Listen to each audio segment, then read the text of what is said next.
항상 대한민국에 정확하고 빠른 소식을 알리기 위한 시스코크입니다. 구독과 좋아요는 영상 제작에 큰 힘이 됩니다.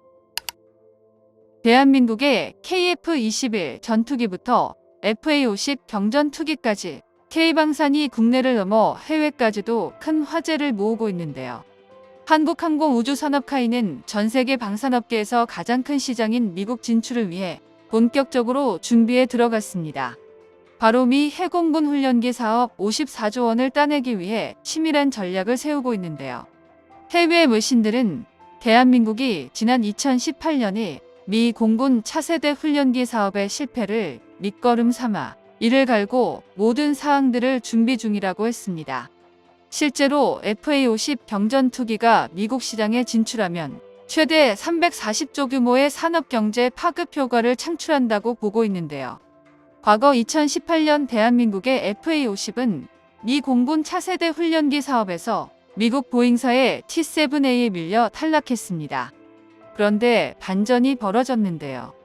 보잉사의 T-7A가 5년이 지난 지금까지도 치명적인 결함으로 양산되지 못하고 있습니다.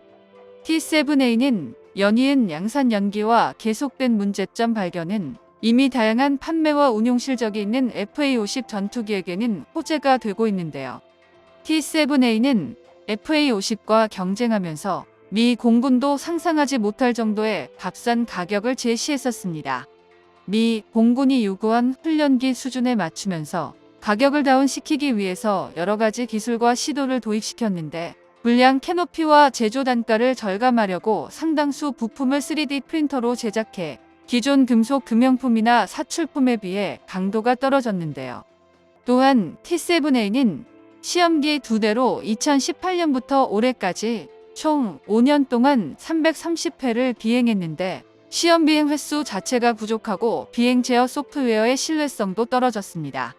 KF-21이 지난 7월 첫 시험 비행을 시작해 총 4대의 시제기로 10달 만에 220회 시험 비행을 완료하였고 잠정 전투 적합 판정을 받은 것과 비교하면 보잉사의 T-7이 얼마나 형편없는지를 알 수 있는데요.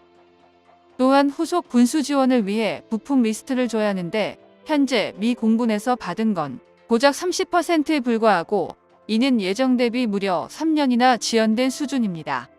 결국 보잉은 무리하게 대한민국 FA-50을 이기려고 낮은 가격을 제시했다가 제대로 된 훈련기를 만들지 못하고 있으며 보잉은 연체 금액이 천문학적으로 밀려 있어 파산 직전인데요.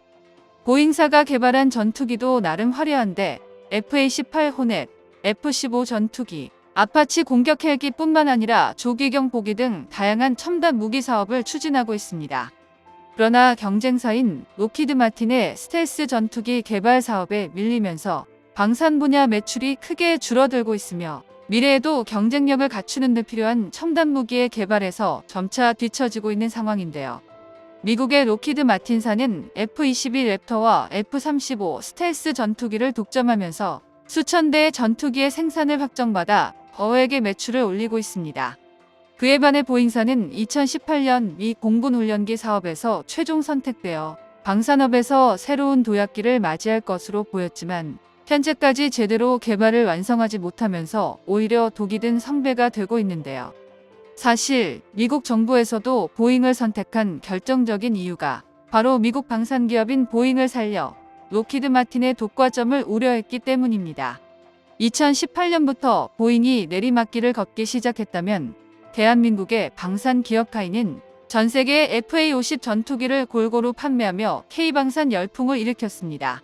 게다가 대한민국이 개발하고 있는 4.5세대 KF-21 초음속 전투기를 개발에 성공하고 양산 준비에 들어가자 FA-50 경전투기를 구입해본 국가들이 KF-21 전투기를 구매하기 위해 줄지어 있는데요. 최근 한국항공우주산업카이는 말레이시아와 FA-50 전투기 18대 수출을 최종 계약을 성공시켰습니다. FA-50이 동남아시아에 진출한 건 인도네시아, 필리핀, 태국에 이어 말레이시아가 4번째가 되었으며 동남아 국가 수출 중 최대 규모로 총 1조 2천억 원인데요. 이번 계약으로 말레이시아가 경전투기 18대 2차 도입도 가능성이 굉장히 크다며 1차에 이어 2차 계약까지 성사된다면 파이가 전 세계 수출한 국산 항공기는 총 240대가 됩니다. 여기다 T7에 대한 미 공군의 불신과 분노가 극에 달한 상황에 미국에서도 별다른 이변이 없다면 700여 대 안팎의 미국 수주 시장에서도 석권할 가능성이 크다고 보고 있는데요. 이렇게 되면 규모의 경제에 따라 기존 FA-50의 획득 유지 비용은 더 낮아지고 미군 제식 기종이라는 프리미엄도 붙을 것입니다.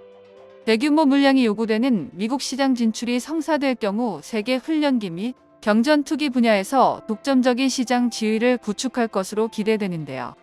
과거 T-38 훈련기를 기반으로 만든 F-5 전투기가 미 공군의 운영을 기반으로 해외 시장으로 영역을 확대하면서 무려 2,600여 대가 생산된 베스트셀러 전투기가 된 것이며 대한민국 전투기도 이와 같이 큰 그림을 그릴 수 있습니다. 결국 FA-50 1000대를 팔겠다는 수출 계획이 정말로 현실이 될 수도 있는데요. 게다가 FA-50은 이후 업그레이드가 가능하고 후속 지원과 더불어 한국이 개발하는 KF-21 전투기를 도입해 쉽게 연계할 수 있는 장점까지 있습니다. 현재 KF-21 전투기는 총 6대의 시제기 중에서 5번째 시제기까지 시험 비행에 성공했으며 이번 달 가장 마지막 6번째 시제기까지 모두 시험 비행을 진행할 것인데요. 전 세계에서 유례가 없을 정도로 빠른 속도로 개발되는 KF-21 전투기는 FA-50 전투기를 도입해본 국가들이 모두들 업그레이드와 애프터 서비스에 만족해봤기에 이번 KF-21 전투기에도 큰 관심을 가지고 있습니다.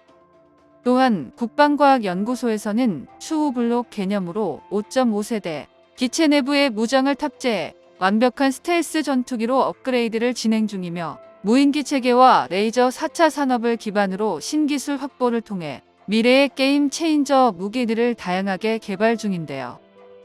특히 대한민국이 개발하고 있는 스텔스 무인 전투기는 내부 무장창이 완벽한 스텔스 구조를 갖추고 있는 것으로 분석되면서 미국 스텔스 전투기 기술력에 바짝 따라 붙었는데요.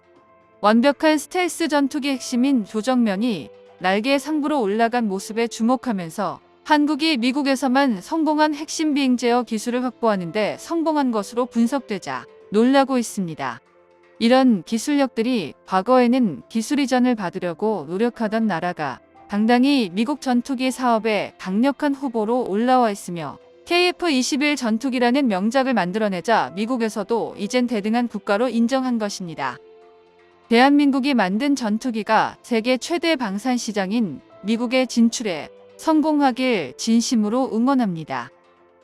정보가 도움되셨다면 구독과 좋아요 부탁드립니다.